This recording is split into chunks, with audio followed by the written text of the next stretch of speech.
All right. Welcome back, everyone. Thank you for rejoining, or if this is your first session, thank you for joining us today. We'll get started in just a moment here. While we're waiting for folks to come on in, I'm going to put in the chat. Um, Tell us where you're from, so we can get kind of a feel for where folks are dialing in from or checking in from today. Heard all over. Oh, I haven't heard. I've heard all over the U.S. and Canada. I haven't seen other countries represented yet. I don't think. If I missed anybody, my apologies. But yeah, Chicago, Toronto, Ontario, Burlington, Edmonton. I like it. Welcome, one and all. Let's go ahead and get started. I'm Mark Becker, founding partner of Cathexis Partners again, your MC, and happy to continue to be that today. Um, Moving on to the next slide, wanted to share all the different hosts that are involved in this thing and make it happen and make sure that it's free to all of you.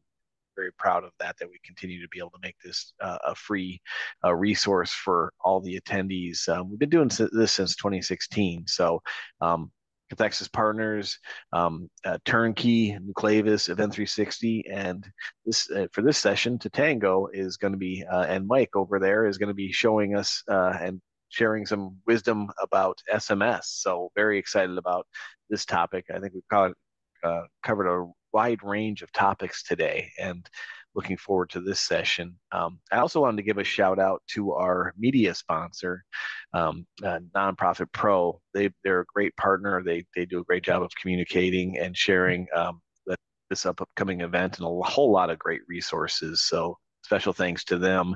And this is, again, just one of 5 different sessions that we're doing today. We have one more after this session. The whole schedule is available on the website, and I think there is a slide. Next slide also covers that. There it is.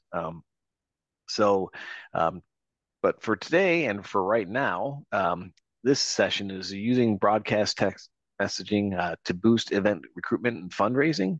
If you have any questions along the way, don't hesitate, so you don't forget them. Go ahead and put them in the Q&A or chat. The Q&A goes directly to myself and Mike, and the chat everybody can see, whichever one you're most comfortable with. He'll get to them probably at the end of the session. But with no further ado, feel free to get rolling there, Mike. Okay, thanks, Mark. Thanks, everybody, for joining us. Hope it's been a good day so far for you. Give you a quick intro about myself. So I've been in the nonprofit space 20 years now. I started at a peer-to-peer fundraising event, the Ride for Roswell, in my hometown of Buffalo, New York. And after that, went to Blackbaud's professional services team and spent 15 years there working on the Luminate and TeamRaiser team, working with organizations on their peer-to-peer recruitment, coaching, fundraising, and last summer moved over to Tatango. I had worked a lot in digital fundraising and communication, but had not explored text messaging up to that point, and so was able to dig into a new channel and learn how text messaging can be leveraged and utilized by nonprofits, and excited to share some of the information that we have from how text messaging is looking to help nonprofits recover from getting back to where they were pre-COVID and boosting recruitment and raising more money. So excited to be with you here today. We'll take questions at the end. What we're going to cover is a little bit, if you're not using text messaging, or even if you are using text messaging, how it relates and why text messaging for event fundraising and peer-to-peer fundraising. And then in particular, we're going to talk about why and how broadcast texting can be used for all different types of event recruitment, participant coaching, improving the event experience, and direct response fundraising at the end, touch on that a little bit.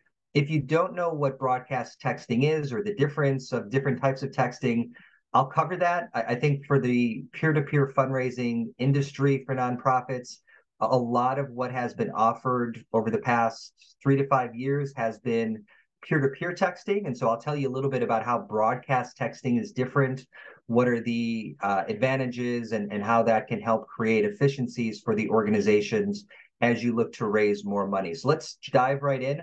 A little bit about Tatango. So we've been around, two things that I think make us unique in the industry. One is that while we've been around for a long time, 16 years, we moved into the nonprofit space 2, 3 years ago. And one of the smart things that I think the company did is they started building a lot of integrations with nonprofit CRMs, with donation platforms, with peer-to-peer event fundraising platforms. So we have a lot of integrations with platforms like RENXT and Salesforce and Fundraise Up and Classy and Virtuous. And we're building an integration with a customer currently for TeamRaiser. So that's one piece of it. The other is that because we're a permission-based broadcast company, we can reach a lot of people very quickly with one click of a button. So with a click, we can reach tens of thousands, hundreds of thousands of people via text. Those texts are going to arrive as fast and I think faster than anybody else within the industry. And those texts can all contain multimedia that I'll show you some examples of: short videos, GIFs like countdown clocks, and also images. So first off, why texting? And we all know obviously what happened in 2020 and how COVID devastated the industry. But even before that, if you look at the data from the top 30 fundraising programs, the P2P top 30, revenue was starting to decline even before 2020. Going back all the way to 2016, there was a slight decline each year in revenue for those top programs. So when COVID happened, and how organizations have come back since then, revenue has started to come back the past couple of years. If you were at BBCon last week, or you looked at the peer-to-peer benchmark report that they released, participants were up last year in 2022. So that's all good. But I think part of the issue that nonprofits have had is outside of peer-to-peer fundraising and just within digital marketing, it's become harder to reach constituents, donors, participants over the last 6, 7 years, especially at the around that time, 2016, 2017, is when email deliverability started to become a lot harder for-profit companies and nonprofits, where the rules and how to get into the inbox became a lot harder, where email service providers like Gmail and others started recommending that you stop emailing those people who don't engage with your emails. If they haven't opened or clicked in the past several months, the past 12 months, then they recommend to stop sending. And if you don't, then that can affect the email sender reputation. And so I think a lot of that started back in 2016 and 17, and certainly the usual suspects of how to reach out to participants via email, via social media, paid digital, paid social, all of those different channels that typically have been relied on either have become more expensive, or in email's case, it's become harder to cut through all of the other emails in the inbox and actually even get to the inbox and get opened up.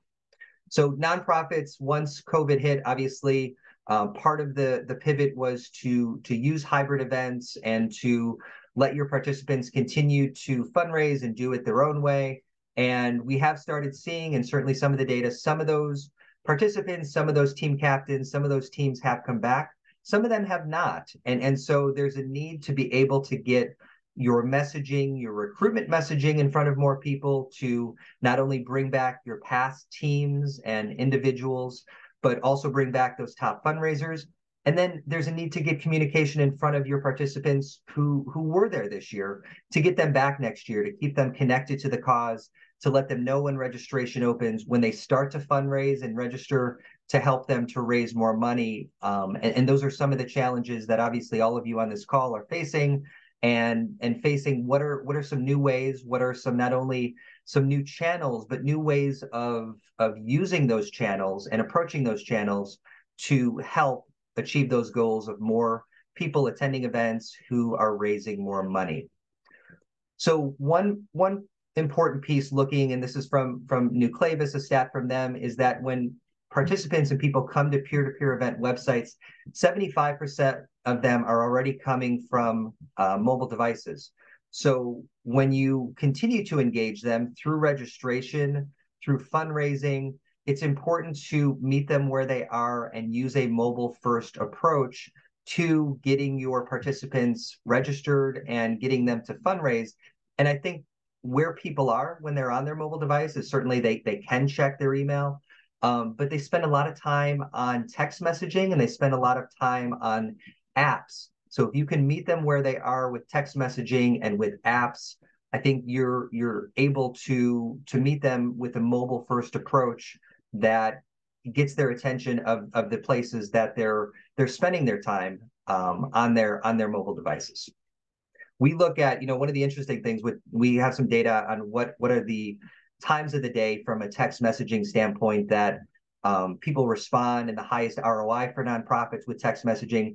And it's a lot of the days of the week, it's in the evening hours, so when people come home from work and they have their phone with them, they're having dinner, after dinner, they're watching TV or doing something, they have their phone, they're not necessarily checking email, they've been on email all day, but they do check text messages, they do check mobile devices, the apps on those mobile devices. And so those are a couple of the places where it's a little bit different. They may not be wanting to go through email at the end of the day, but they will check text and they will spend time on mobile apps. So what we saw in 2022, and this was from an overall standpoint, last year was a year that was down in fundraising outside of events. The amount raised, the number of donors, retention rate, all of those decline from the digital space and the typical channels that nonprofits use. Double-digit declines for email response rate, double-digit declines for social ad ROI, digital ad ROI. It's becoming more expensive to advertise in those places, and the ROI is reflective of that. But from email's perspective, one of the challenges, again, is going back to email deliverability. And when organizations send to people who have not opened or have not clicked on your email in a long time, that can damage your email sender reputation. And if you don't know what a email sender reputation is, it's a lot like a credit card reputation, where every time something bad happens, you get a ding on your credit card reputation. And every time you send to a large group of people who haven't engaged with your email in a long time, that can hurt your email sender reputation. And what can result there is, if your email sender reputation gets damaged enough, the people who want to get your emails, the team captains, the top fundraisers, the donors that want to hear from you, those emails can end up in their junk folder as well. So nonprofits are being more meticulous about keeping their email sender reputation in a good place, so emails get through to the people that want to receive them, that are engaging.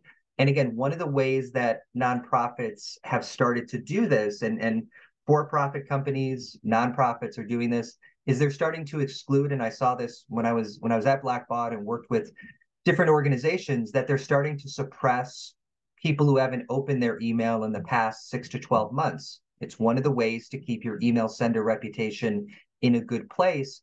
And what I found is that when those people are removed from an email list, if they haven't opened in 6 or 12 months, that typically cut off about half of a nonprofit's email list. So a 50,000 person list went down to 25,000.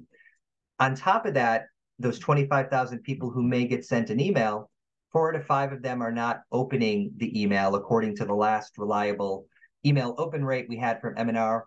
So if you look at all of the emails in a CRM, I would estimate that 90% of more of those email addresses are not seeing an email when a nonprofit sends out a recruitment email or an engagement email or an email to connect you to the mission and report back on the impact of gifts. So this is where a channel like text messaging can come in and really complement email well and get your message in front of people who may not see it via email.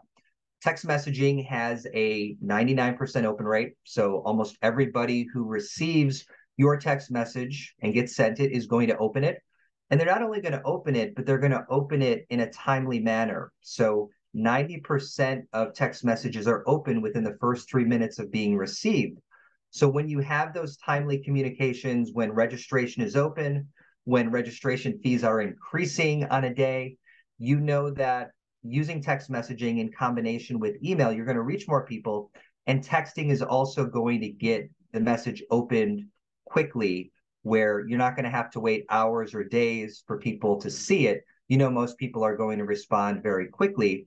Side note, this also makes text messaging a great A/B testing channel, because if most of your people are opening the text message within the first few minutes, you can easily do A/B testing on recruitment messages, on other types of text messages, get those results within 20 to 30 minutes, and send the winning message then to the bulk of your list. And that can even sometimes inform other channels if you want to test out different images or different stories or content or approaches or offers. Text messaging can be a great A/B testing tool that then informs your content for other channels as well. So a little bit about the stats of just open rates, click-through rates, deliverability. Text messaging doesn't have the deliverability issues that email does, and it does give you real-time text messaging. So that's why we feel that text messaging is one of those missing pieces that can look to get nonprofits back to raising more money, getting more participants, and retaining more of their top fundraisers and team captains. It's one of the reasons that why, according to the Digital Outlook report this year, 4 to 5 nonprofits either have a texting program or plan to start one. So now that we've talked a bit about text messaging and why and how it complements email and where it can pick up some of the challenges that nonprofits are facing with their email program, let's talk about how it can help specifically to boost event recruitment and how broadcast text messaging can boost event recruitment. As I mentioned a little bit earlier, the nonprofit space, and especially the peer-to-peer fundraising space, has largely been served, I think, over the past 3 to 5 years by peer-to-peer texting. And peer-to-peer texting is a little bit different, where with peer-to-peer texting for nonprofits, often you're sending a text one at a time to one person. So peer-to-peer texting is, I can text Mark Becker if I have his phone number, I don't need his permission. I can click and I can send him a text.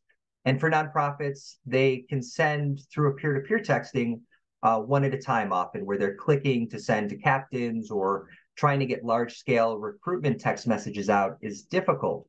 Broadcast texting, on the other hand, is more one-to-many, where with one click, you can send to thousands, tens of thousands, or hundreds of thousands of people at once. And those texts can go out. If they're using a short code, they go out faster, they get delivered faster. So it's a way to be able to send text messages at scale for recruitment, where maybe you don't have to, if you're a large organization with a lot of different chapters, maybe you don't have to rely on those chapters to send out recruitment messages and hope that they go out and hope that they have time to do that. This can take everybody, and it, much like an email, it can send to them at scale a large number of people.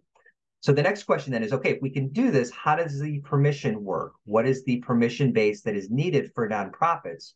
And so nonprofits are a little bit different from for-profit companies, where according to the TCPA, the Telephone Communication Protection Act, a for-profit company would need somebody to specifically give them their phone number to opt in to receive text messages. With nonprofits, the consent is a little different, where if a registrant, a participant, a donor, or constituent has given that nonprofit their phone number at some point, whether it was last week, last year, whenever it was, the nonprofit can choose to call that person and they can choose to text that person. So there's implied consent that nonprofits can reach out, if they choose to their participants. So over the years, if you've been collecting phone numbers of your participants for your event, they've given them to you. Not that you've acquired them in a phone append or rented a list or anything like that. You can't do that with broadcast text. But if they've given you their phone number, then you're able to text that person and reach out to them for recruitment. We find that when nonprofits do this and they reach out to those who have given them their phone number, typically about 85% of the people stay on their list. So thinking through, okay, well, maybe I don't have a text messaging program, I'm looking to start one. We have an event, we've collected phone numbers over the year, and we want to reach out. And this is a way to give you an initial list to be able to send to larger audiences quickly and not have to push a button one at a time. So looking at what about then when you have multi-city events and you have events in all these different cities on different dates? And that's where broadcast texting can really help. So rather than relying on each local market to send out recruitment text, again, it can be done from one place, centralized, one click of a button, and all of these different markets can then get text messages to help boost recruitment. We also see that when we look at our highest performing text messages, those messages with the highest ROI, one of the big factors, and we did an analysis earlier this year on the top 100 text messages with the highest ROI. And one thing we found at Tatango was that 64% of those texts that had multimedia in them personalized that text. So from an event standpoint, thinking about event recruitment, how could that work with boosting event recruitment? Well, receiving text where not only somebody is addressed by their name, but also if they're a top fundraiser, maybe you reference that whatever you call your top fundraisers, in this case, Circle of Champions, or if somebody's a past team captain, referencing that. Sending text messages at scale to large audiences, but personalizing them with information so they feel very personal. They feel like it is specific to them. And these are some of the ways that nonprofits can do this to make sending at scale more personal and relevant to the people that they're sending it to, whether you're a top fundraiser, a team captain, or a lapsed participant. Another cool feature of texting that is unique to it is there's something, if you remember from websites, you sort of have this social share idea where after you make a donation or register, you can click on a button, you can share it on Meta, on Twitter, other places. And texting has a similar feature to this, where imagine if it's a registration fee deadline date and you reach out to all of your participants and you let them know that registration fee is increasing tomorrow, $5, $10, reach out to your friends to help them to save money before the registration fee increases. So there's sort of a similar social share type thing. It's called click to message.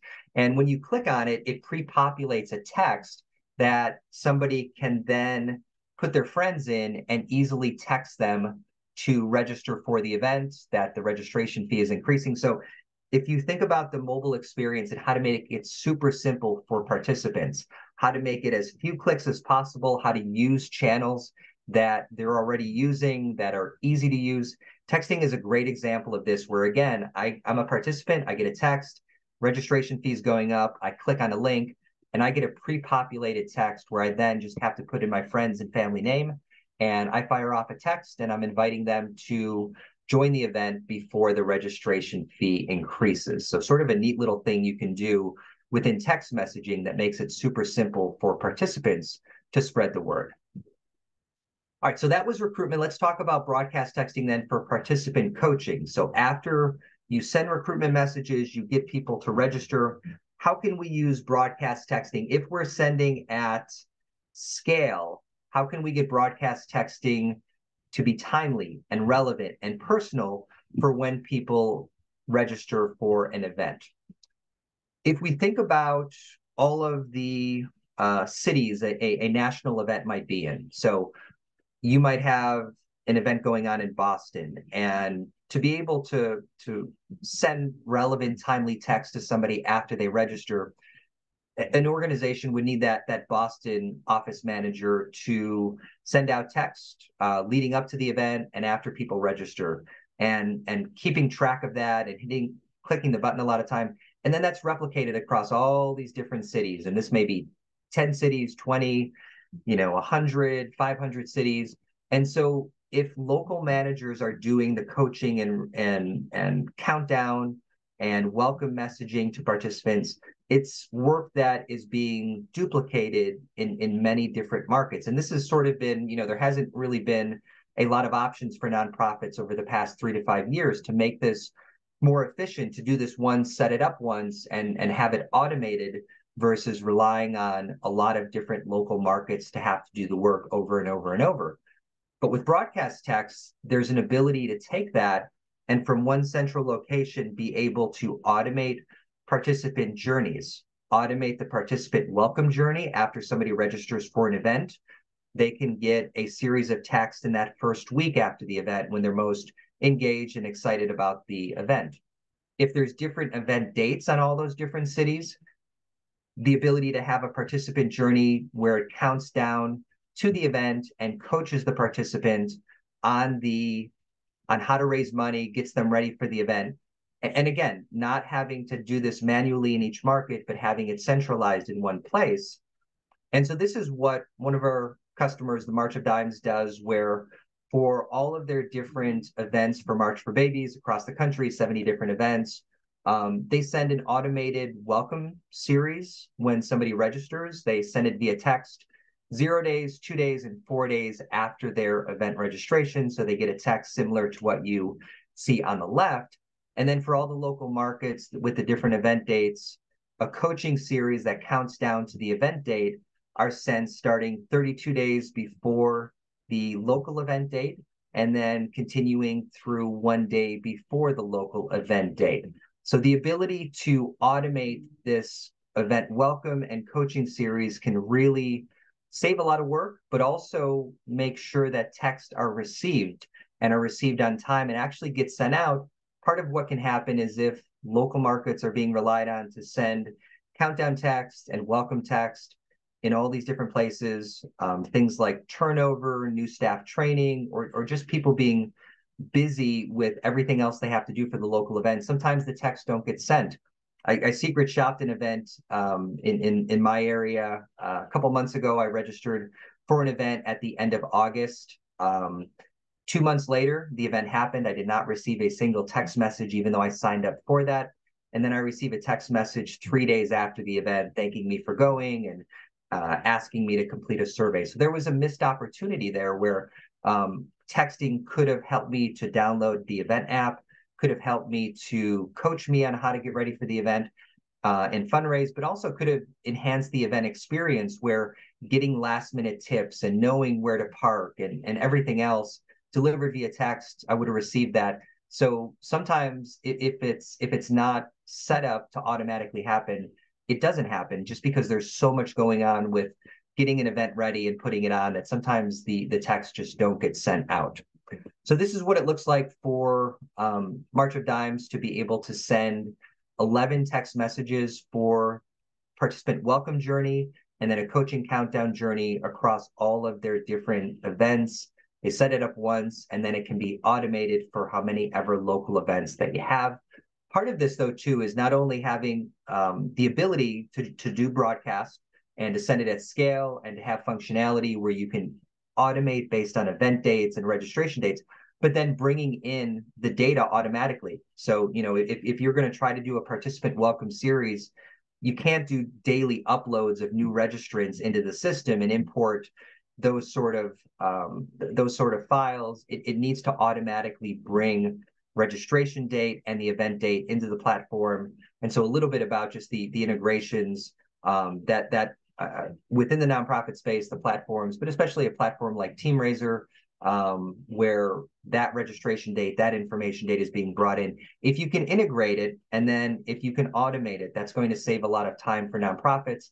It's going to save, looking at the time, if you try to do 10 text messages across 70 different events and have somebody hitting send one at a time for all of those, I mean, it's probably, I think I calculated at one point, it's probably a week's worth of work around the clock hitting text message sends to get these out. And so it's just not possible. But if you can set it up and have the ability to automate it, then that can just be done within a few hours and then it's set up for all the events. Obviously, a lot of you know that there's turnover, especially within your whether you're a national team, a local team, or you don't have those. That happens, and the ability to train new people and get them up to speed on a texting platform, that can slow down getting text out. And then broadcasting also helps to solve the problem of text getting delivered on time. One of the other things we found when we looked at the highest performing text messages is that more than half of them were time sensitive. So, separate from annual giving and Giving Tuesday and December 31st coming up, where closer to those deadlines, those texts are going to perform typically with the highest ROI. It's the same thing from an event standpoint. When you have event recruitment dates or milestones that the deadline's coming up, that deadline, even more so than other channels because of the immediacy of text, because people are opening it within a few minutes, that time sensitivity really moves people to act, to convert, to have the higher ROI. So when you can utilize that within your event communication program, right after somebody registers for an event, when again they're highly engaged, getting a text out to them to download your event app, to be able to fundraise, to drive that fundraising, to extend the amount of time that they're going to do their fundraising. And certainly one of the best ways to do that is via an event app. And texting is super simple. People are going to get it. And if they get a text to download the event app, I think you have a better chance of getting people to start their fundraising earlier. So that timeliness right after they register to download the event app can really help to extend the fundraising time for participants. Also, if you can personalize those welcome and coaching text as well, being able to have information such as, again, their name, their team name, having their fundraising page URL within there, all of these elements make it really easy for them to take the next step of starting to fundraise and make sure that they actually receive the messaging. And certainly the more you can personalize this, maybe for a team captain, it's asking them to grow their team and giving them tips versus individual participants. Maybe it's more about kickstarting the fundraising and getting going with that. A couple other things, because you can do video and text, and especially if you're a larger organization and you're using a short code, you can have videos up to 30 seconds that play directly within the text. So this is different from email, where you have to click through to watch a video.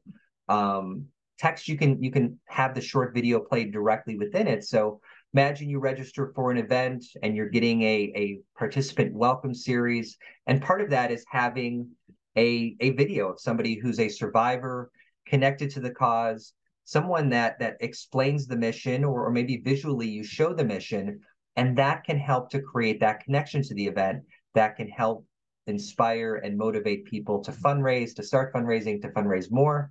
And then similarly, imagine after an event, because of the timeliness of text messaging and getting it to people immediately and getting it open, an hour or 2 hours after the event, having a text message that goes to all the participants in your local event that has a thank you audio message or a video helps to really, I think, elevate the event experience and gets people in a good place to want to come back next year.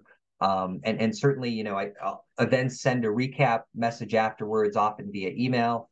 Sometimes that may not get out for several days, and then the person may not open it for a day or two. So there's this immediacy with text messaging where getting these messages in front of participants at key moments can really help to connect them to the mission and help to retain them next year when you're looking to bring them back.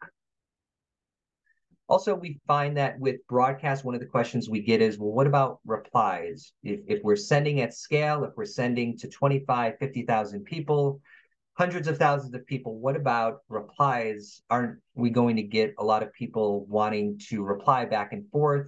And certainly there's the ability to reply back and have those back and forth conversations. But I'd also say it's at scale, it's important to be selective about which groups or how often you do that, because once you open that door for large scale messages, mass messages, then there's an expectation that you're going to be going back and forth and having texting conversations.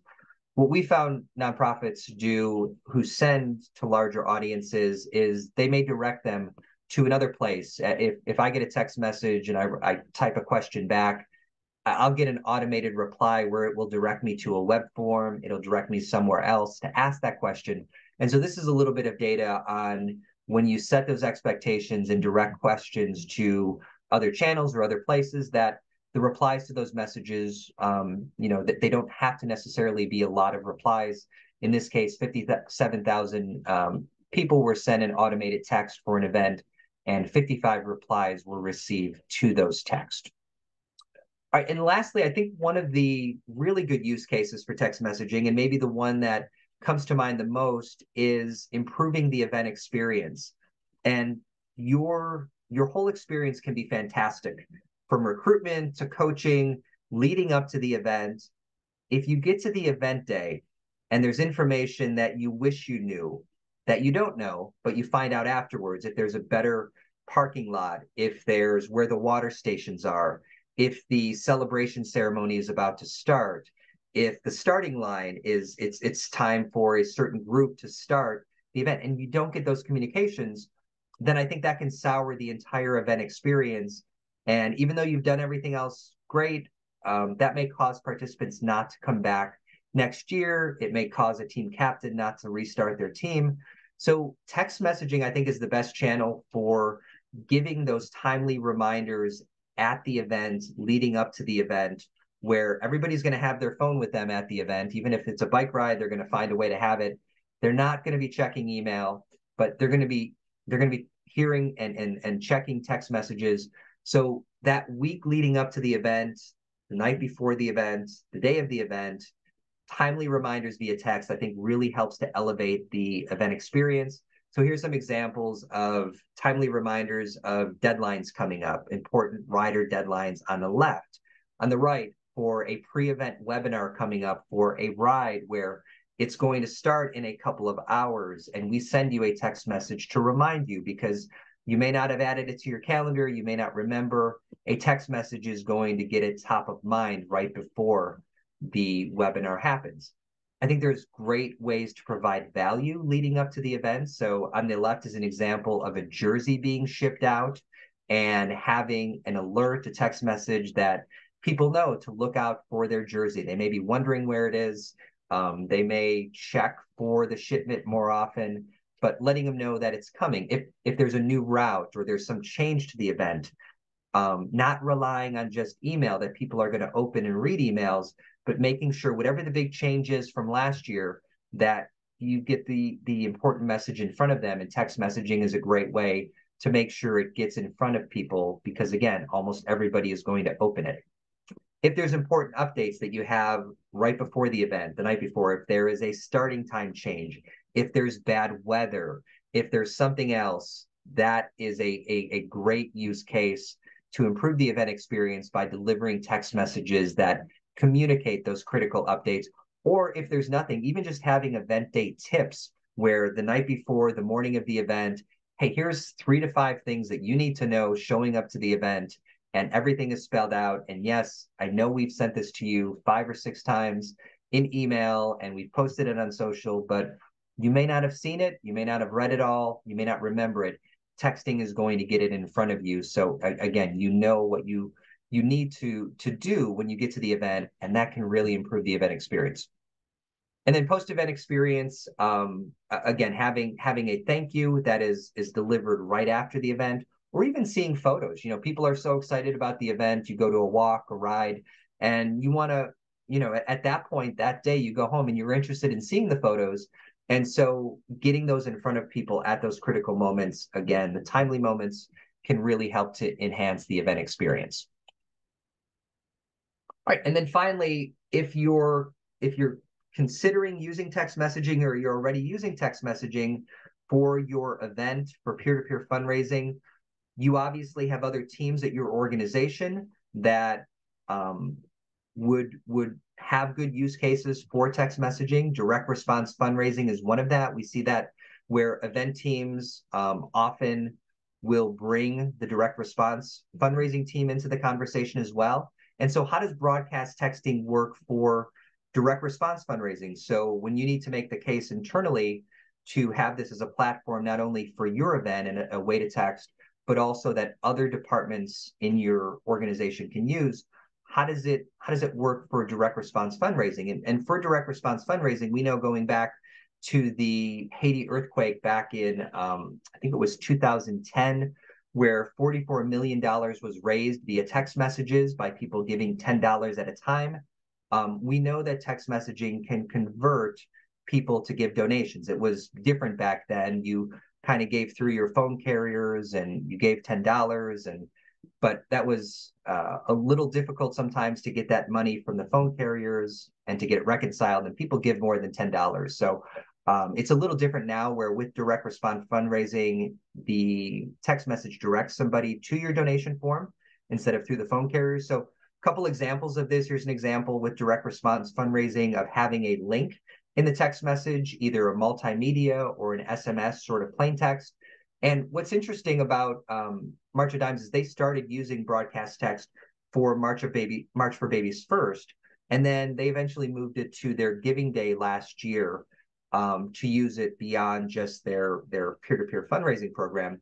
And they not only using text messaging raised more money the first year, but what was really interesting is that text messages directly generated 10% of total giving, which is pretty close to the industry standard for how much email typically raises. Email brings in about 14% of online revenue. And so for this campaign, texting was closing the gap on how much you raise via text versus how much you raise via email. What we found as we've dug into the data with more organizations is not only it's the direct conversions, but and this is an example of an organization that launched text messaging in December of last year. Their first two fundraising texts had good ROI, but as we dug into the data, we found that it not only directly converted and led to donations, but the indirect lifts and how it lifted up email and how it lifted up online giving was pretty substantial. So Holt, for their campaign last year, like a lot of organizations, they were down on Giving Tuesday.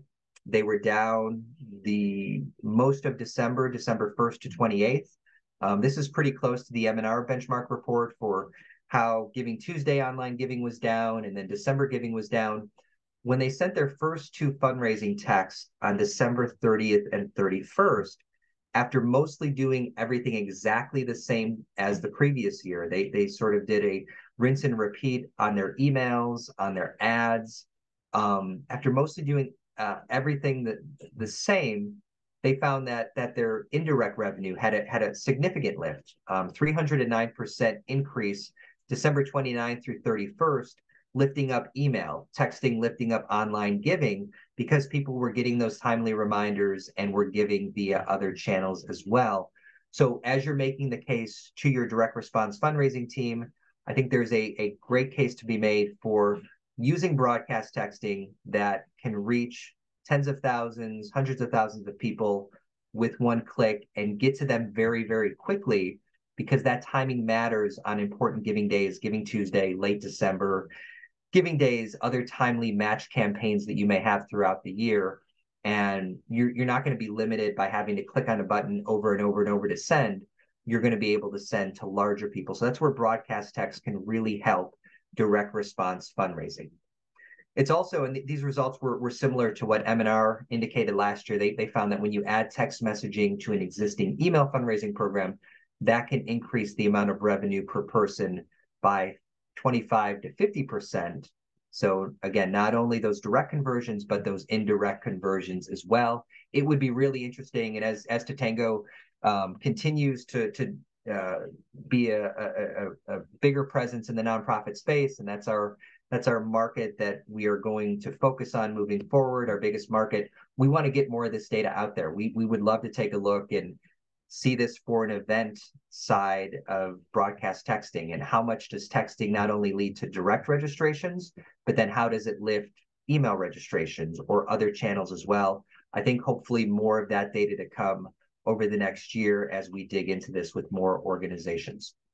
So before we take questions, if you want to see a sample coaching campaign and using multimedia and video and different things like that, you can text to 800-800. You can text the word walk, and you'll get a series of 5 or 6 text messages that show you how to incorporate visuals, GIFs, video into a coaching series for participants leading up to the event date. All right, so with that, I just talked for 45 minutes. I'm going to have a little drink. I'm going to check the Q&A as you sign up for that, and we'll do some Q&A.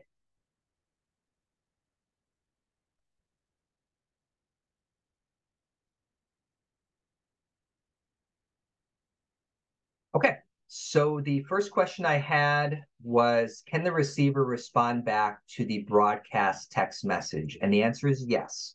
If you text 50,000 participants to register for an event, the replies that you get, people can reply back to that. And usually you can set up an automated reply to that, where you might direct them to ask their question elsewhere. If you wanted to go back and forth with them, you could. So you are able to respond back via broadcast text message to questions that you get if you choose to do that.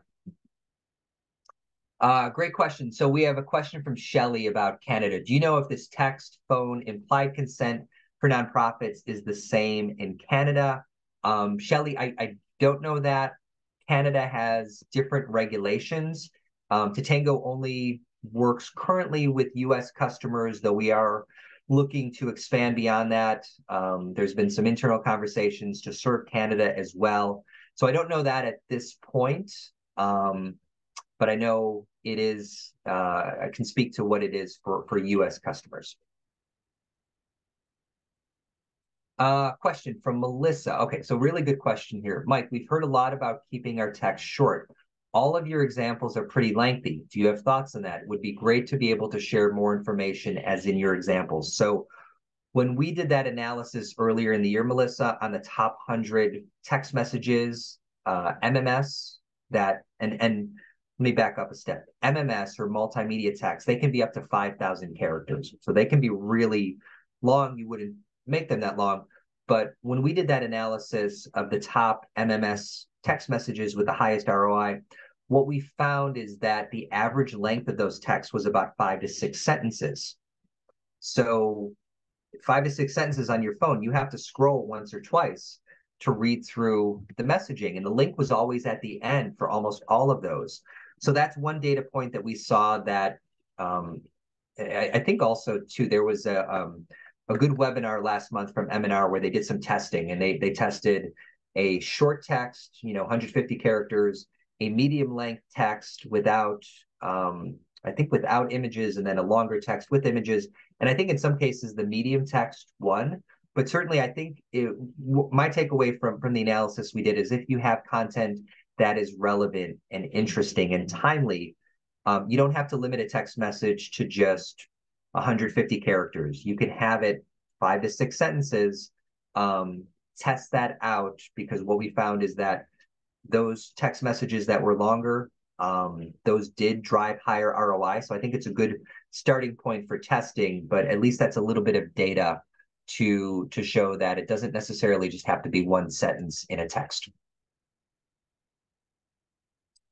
Question from Tara, probably a bad opinion for a fundraiser, but random texts are bothersome to me personally. Any data on opt-out? So agreed, random texts are bothersome, and texting kind of gets a bad rap because when a political candidate or somebody can use peer-to-peer texting and click the button one at a time, they can text anybody. Again, I could text Mark if I had his number, but to send at scale, and to do that from a nonprofit standpoint, you have to have a relationship with them, and they have to have given you their phone number. So when nonprofits start to reach out, then I think it's good to personalize that with not only the name, but what somebody has, what event they've done previously, what they've given to.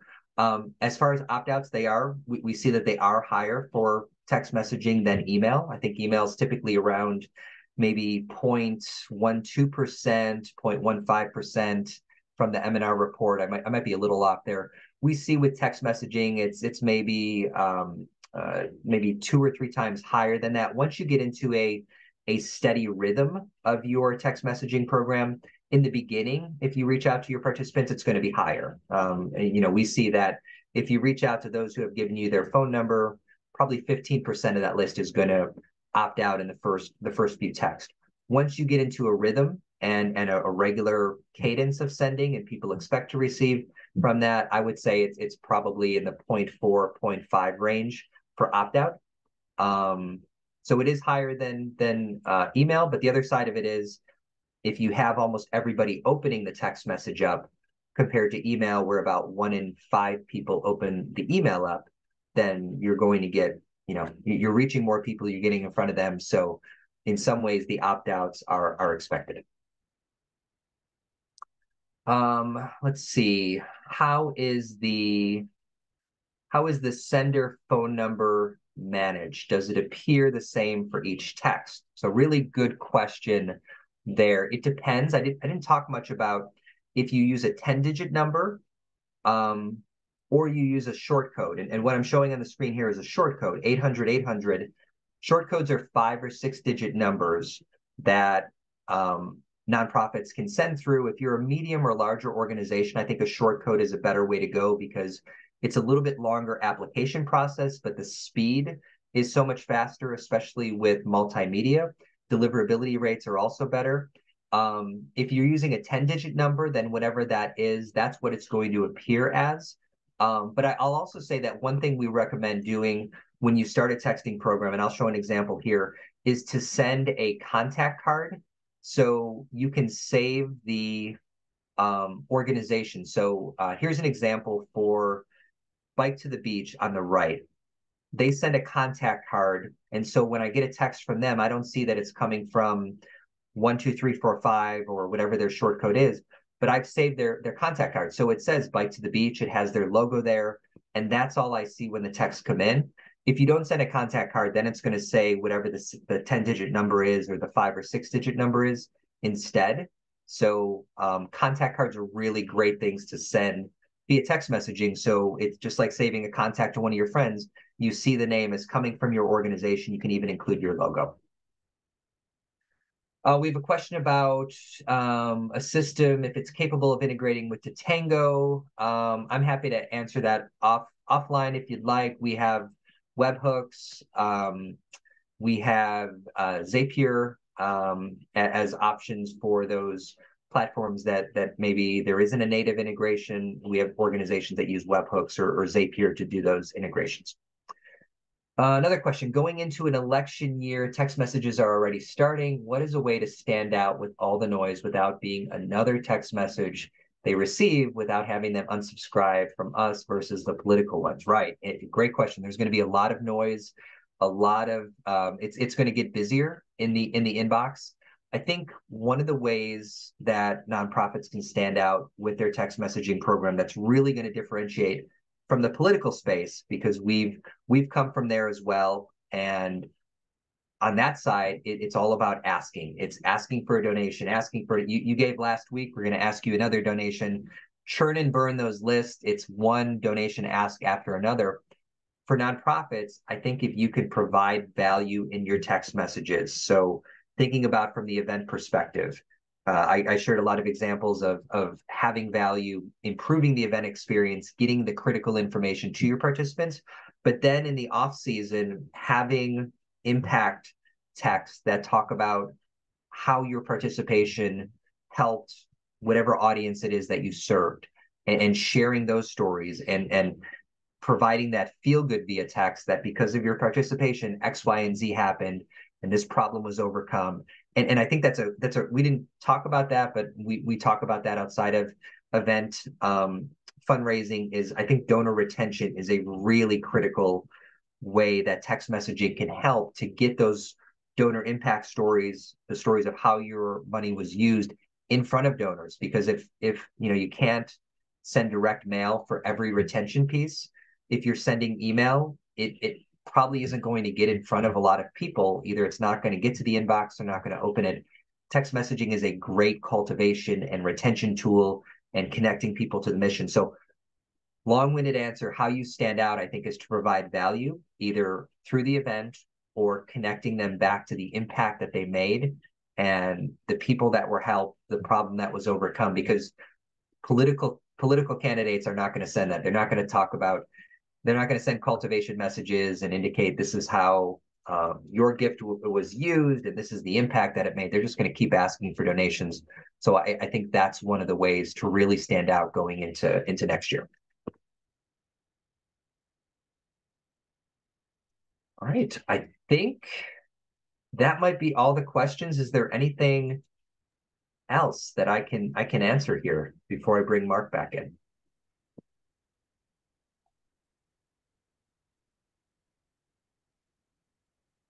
That's about it. But that was a lot of great information and a lot of great questions from everybody involved. So that's awesome. You obviously got their attention, and I like it. Yeah, thanks everybody for joining today, and thanks Mike for all that great info. And I think we have one more session later on today, but definitely, yeah, check it out. Text that text walk to 800 800 and see an example. I think that's the best way to get uh, kind of confirmation of how this all works and what you're looking at. Mike, thanks so much for your time today. Yeah, thanks, Mark. Great being here. All right, have a good one. We'll see you here all shortly. Thanks.